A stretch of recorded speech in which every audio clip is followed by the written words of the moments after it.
First at 6, we now know the names of the 3 people found dead in Burton Heights yesterday. One of the worst days of violence that police have seen in years. We do have team coverage for you tonight. We want to begin with News 8's Byron Tallefson, who has the latest developments. Byron. Brian and Sue, the Grand Rapids police chief says it's so much violence, so close to each other in time and location that it's difficult to comprehend as he tries to find answers. 3 people found dead within hours in blocks of one another in Burton Heights. It's a stretch of violence that police haven't seen in Grand Rapids in more than a decade. In some ways, you think of it as what are the chances that lightning strikes in the same place twice. It's very rare for a murder to happen in literally the same place within maybe 100 feet or so, 200 feet at the most.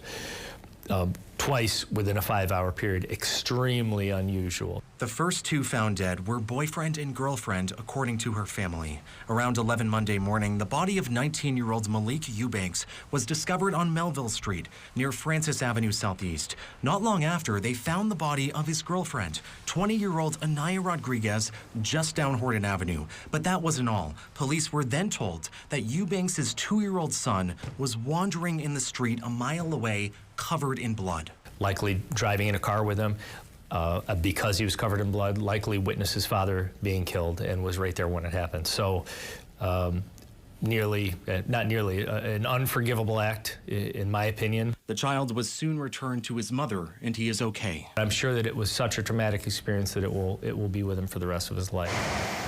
A few hours after the first 2 bodies were found, and after police left the scene, things got even worse. Just several houses down the road, another man, 32-year-old Daryl Yarber, found shot dead on Horton Avenue, just south of Burton Street. The medical examiner has now ruled all 3 deaths as homicides. I heard from the community yesterday that out there on the street on Horton that violent crime is not acceptable to them. It's not acceptable anywhere in the city of Grand Rapids, but that community is not going to tolerate it. Our entire community of Grand Rapids should be concerned. Not just Garfield Park Neighborhoods Association. This is a community concern. In the spring, people living in Burton Heights came to the Garfield Park Neighborhoods Association worried about more violence in the area. So last month, the Neighborhood Association held a block party to bring people together and focus on solutions. But now, 3 killings in one day has rocked this neighborhood. People are afraid because this has happened. They're not feeling safe because this has happened. Chief Eric Winstrom doesn't think there's a threat to the public. He believes these killings were targeted. He also believes, based on his experience, the deaths were related, although he can't say that for sure. But what he does know is that someone knows something. For something to happen in broad daylight in a neighborhood with a lot of residents out, we know there are witnesses. We know there are people with more information. Winstrom says police will find whoever did this and hold them accountable and find justice for the lives lost too soon. It's not just about finding the killers and throwing them in prison, which I fully intend to do. It's about sending the message that we hold life precious in this city. We are not going to ever become numb to gun violence here.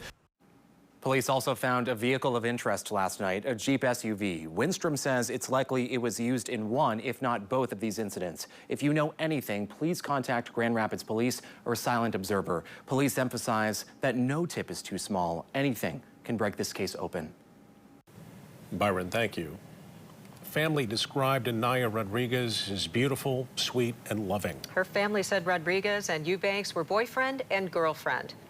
Target 8 investigators Susan Samples spoke with family and friends of both victims today. Susan. 20-year-old Anaya Rodriguez was a competitive cheerleader all 4 years at East Kentwood High School. She was the flyer for cheerleading stunts. Malik Eubanks, according to the mother of his child, was a good person who always tried to be the best father to his son. I sat down with Anaya's family today at their home in Kentwood. They told me, quote, "We just want her remembered for the beautiful person she is." They called her a precious blessing who is dearly loved, and they will not let her loving spirit die with this tragedy. Her mom said Rodriguez never hurt anyone, had never been in any fights. Rodriguez was a varsity cheerleader all 4 years in East Kentwood. She went to GRCC and worked for a time as a dietary aide at a retirement home. But her family said since high school, Rodriguez had started hanging out with a different group of people. 19-year-old Malik Eubanks was a father. It was his 2-year-old son who was found wandering the streets after likely witnessing his dad being shot to death and his dad's girlfriend, according to her family. The mother of that child, Crystal Ayala, told me she believes Malik Eubanks saved their son's life, and his son sees his dad as a hero. Ayala said she doesn't want Eubanks blamed for this. She said Eubanks and Rodriguez and her child were just in the wrong place at the wrong time. She said Eubanks wanted to be a rapper, was trying to achieve success for his son, had a great personality, and was always there for people. Ayala declined an on-camera interview today, as did Anaya Rodriguez's family.